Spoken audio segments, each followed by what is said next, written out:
నిర్మల్ జిల్లా తానూరు మండలం మహాలింగి గ్రామ ప్రజలు ఆందోళన చెందుతున్నారు. కల్తీ కల్లు అమ్ముతున్న వారిపై చర్యలు తీసుకోవాలని బైంసా ఆబ్కారీ కార్యాలయంలో సిఐ నజీర్ కు వినతి పత్రం అందజేశారు.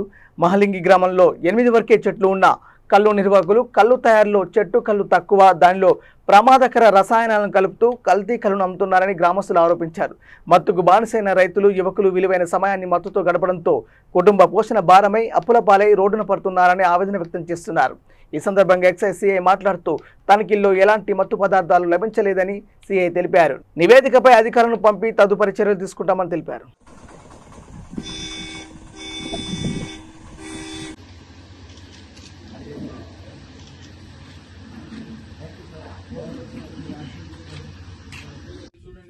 వీడియో ఆన్ చేసి చూడండి బేటా, వీడియో ఆన్ చేసి చూడాలి. దేవుడు ఇచ్చేస్తున్నాము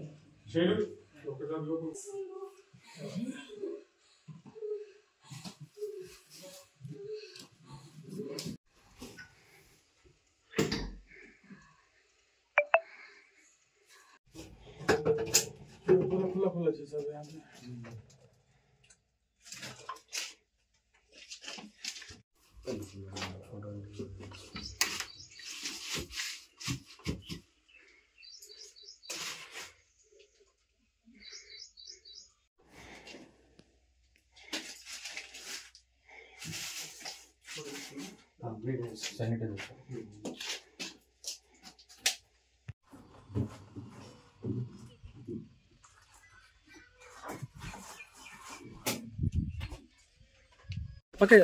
గౌరవ ఎక్సైజ్ సూపరింటెండెంట్ నిర్మల్ గారు, జిల్లా కలెక్టర్ నిర్మల్ గారి ఆదేశానుసారం ఈరోజు మేము మహాలింగి గ్రామానికి వచ్చాం.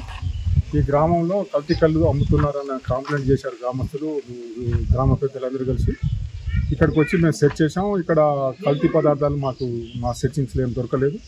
ఈ రిపోర్ట్ మా పై అధికారులకు అందిస్తాం. దాన్ని బట్టి వాళ్ళు తీసుకునే చర్యలు మళ్ళీ మీకు వివరిస్తాం. మాది మహాలింగి గ్రామం. మా ఊళ్ళే తెల్లగల్లు దాగి అందరు ఖరాబ్ అవుతున్నారు. మొత్తం అలా కళ్ళు లేదు, కల్తీ కల్లే ఉన్నది. మొత్తం డ్రగ్స్ కలిపిందే ఉన్నది. మా ఆయన దానికి బానిస అయిండు. మాకు ఇంట్లో అసలు ఇప్పుడు ఎట్లా అంటే ఎనీ టైము ఆయనకు నిద్ర పోతలేడు, ఎనీ టైం కావాలా. ఇట్లని మా బంద్ చెయ్యక ఈడగాక ఆడ సీమకు పెట్టిందైతే సీమకు పోయి ఆడపోయి పడి మళ్ళా 1 లక్ష రూపాయల దాకా ఖర్చు వచ్చినాయి మాకు. పెళ్లిళ్ళకి వచ్చేటి పిల్లలకు పిల్లని ఇస్తలేరు. మా ఊరంటే భయపడుతున్నారు. దానికి మహాలింగి గ్రామంలో తెల్లగల్లు వద్దు.